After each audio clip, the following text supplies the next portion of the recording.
we're going to connect to a SQL database, and here we're going to select SQL, and we're just pointing in the direction of our server. We can choose the database.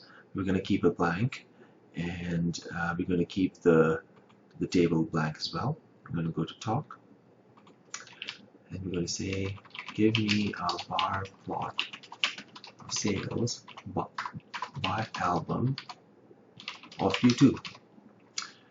Now I'm going to click enter here, and it's going to take a while to process because it's GPT-4. But the interesting thing is we're asking this sort of general vague question, give me a bar plot of sales by album of U2. So it has to figure out which database to go to, which table or tables to pick, right? So it's not just it may involve some joins to be able to get that information. So behind the scenes on our SQL server, we have the Chinook database. So the Chinook database is a database of artists and album sales, and it's a classic relational database. The information does not sit neatly in one table. It sits across several different tables. So it took a little while to compute. As I mentioned, it's using GPT-4, which takes some time. But look, it's pretty impressive actually, and GPT-4 is really awesome. Like, it was able to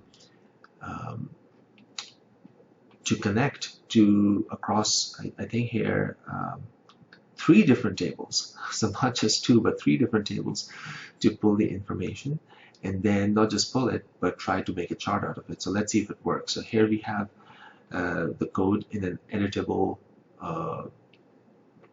window, and I'm going to click on execute here, and I get this nice graph here, which is accurate. So here we have rattle and hum, U2 has the highest sales, and for some reason all that you can't leave behind is the lowest sales of this database. That was a pretty good album.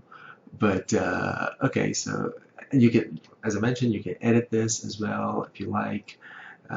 You can change the title, or you can pick a different artist here, and there you have it. So this is a pretty non-trivial query to pull the data and then to display it as a graph. So this was a demonstration of VerbaGPT.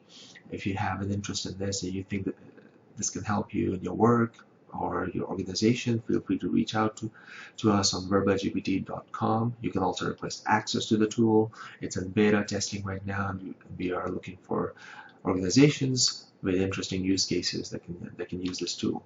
So feel free to reach out to us, and thanks for watching.